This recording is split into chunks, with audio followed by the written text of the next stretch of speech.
Oh, good morning, everybody. Let me turn this around. You can't turn your phone around while you're recording. Right, good morning, everybody. I hope that you're well on this Monday morning. It's a rainy, wet morning. I'm doing it in landscape, so let me know. Hey, Kelly, can you let me know if you're seeing this okay? I'm doing it in landscape rather than up that way. I'm doing it that way. What does it look like? Does it look okay or not? Let me know. If not, I'll turn the camera around. So good morning, everybody. It's Monday the the 27th of January, and I wanted to jump on and do a live, sticking to my commitment of doing these live videos and showing up more often. For those of you lot watching, can you just let me know that it looks good? Okay, thank you. That the landscape's okay. Morning, Steve. I'm sticking to my commitment to doing these lives. So this is Monday morning's live, and I put that it's a bit emotional, and I think because all in my timeline and on Instagram is all about Kobe Bryant. Now I don't know if you know who he is or you've seen the news. He's pretty much a basketball legend, and I think he died, was it yesterday, in a helicopter crash along with his daughter and some other people, which is super, super tragic. Only 41 years old, and really inspires and motivates many, many people. And I've watched a couple of videos on my timeline. Hi, everybody. Thanks for watching. And I got really emotional. And my sister came and told me about it last night because my little niece has got a basketball vest of his. She wears his vest.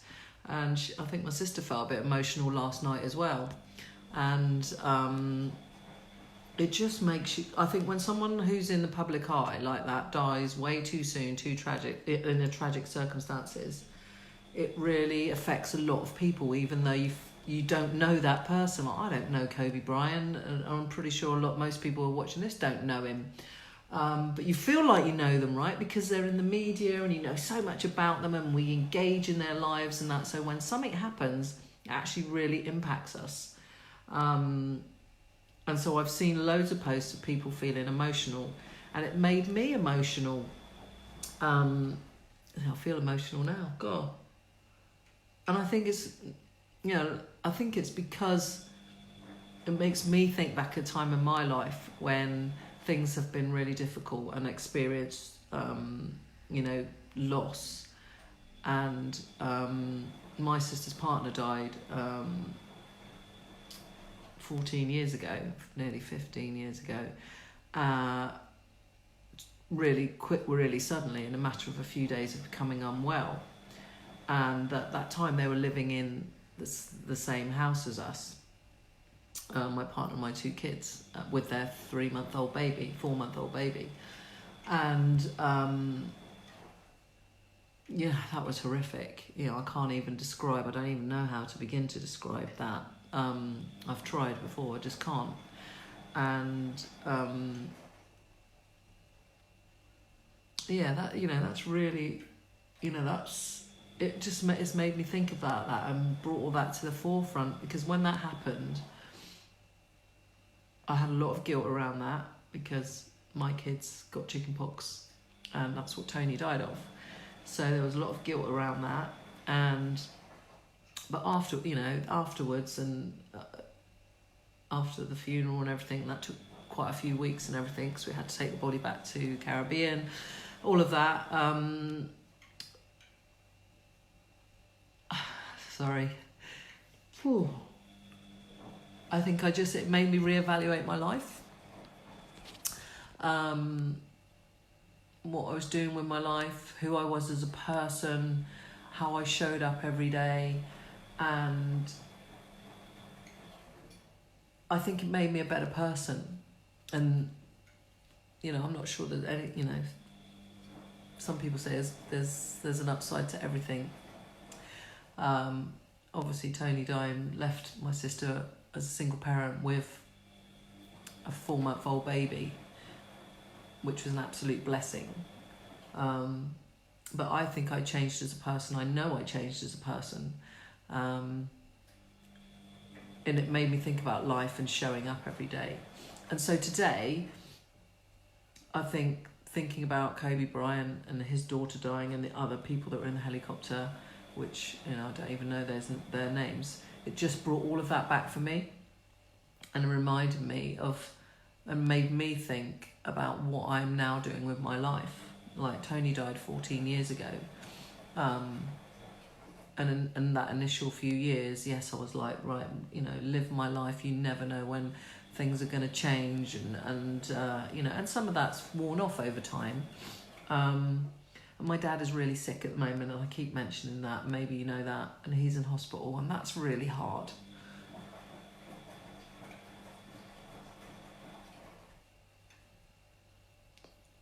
And again, making me think about life. You know, my dad's had a long life. He's 87 on Thursday. But when we experience grief and loss, it's a leveler of life. It levels your life out, makes you appreciate what's important. I used to be in the ambulance service a long time ago, but that was a job that made you appreciate life nearly every day, because you witnessed life and death every single day. And I would go home and I would be so appreciative of my family and my loved ones.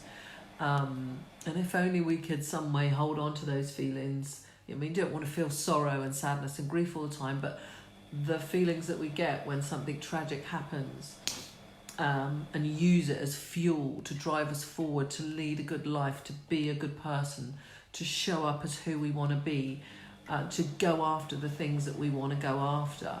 If we could bottle that somehow and carry that with us every day, I'm pretty sure a lot of us probably wouldn't be doing some of the things that we're doing. You know, time is like, you know, time is the greatest commodity. None of us can get any more. We can't buy it, even if you're the wealthiest man in the world. I remember there's a big statement from Steve Jobs, and he talks about health and everything like that, and how he couldn't buy himself any more time. He had all the money in the world, an amazing business and product, but he could not buy himself any more time. Nobody can. And time, so think about how you're using your time. Are you using your time to do the things that you want to do? Are you spending enough time on yourself, on your friends and your family? Think about your time on this earth, because every second, think about it, even just watching this live, every second that goes by, you're not getting back. You're not getting that back. It's gone. It's gone. Are you doing what you want to do? And I think for the first time in a very, very long time, I'm actually doing what I want to do with my life. Every day, I try and show up and be a better person. Better than I was yesterday. I'm not perfect. I'm fucking flawed. I don't get it right. I wish I could.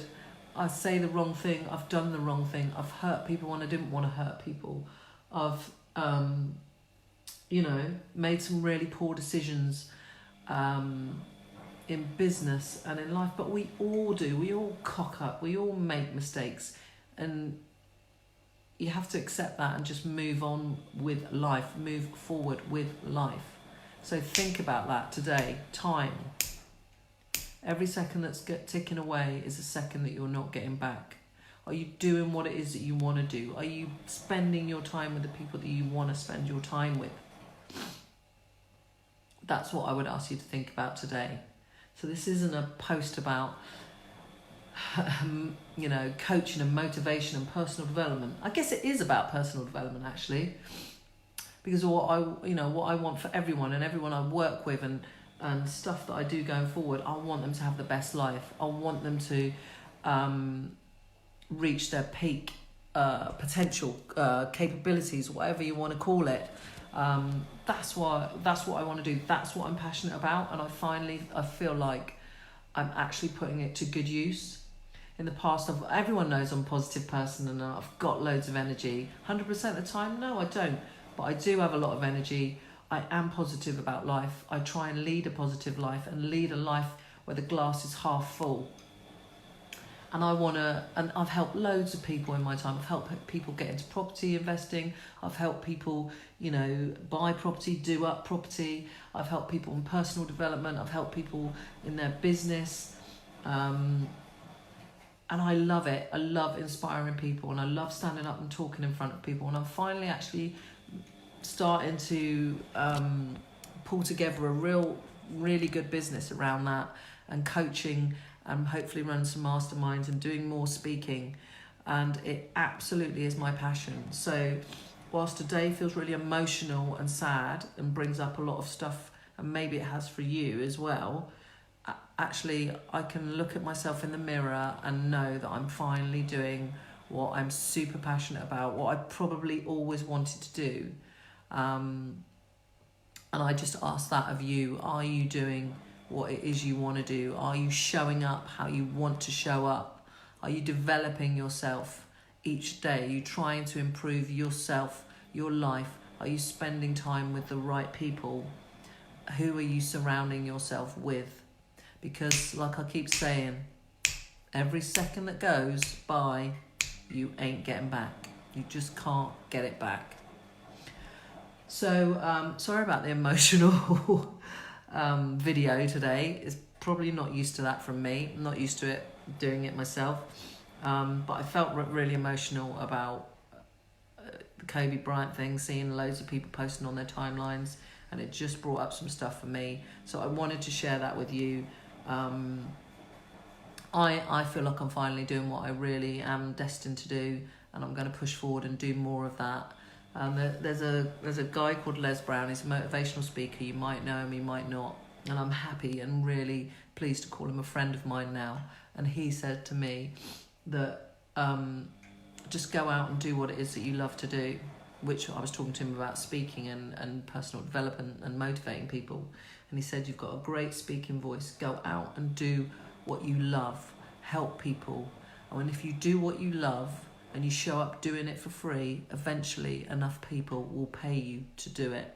And that's what's happening to me. And I ask that you go and do that yourself as well. Right, I'm going to sign off, guys. Thank you all for watching. There's been loads of you on. I really appreciate it. If you're struggling, reach out. Send me a message, DM me, or put something in the comments. But please don't struggle alone. Have a great Monday, and I'll speak to you all soon.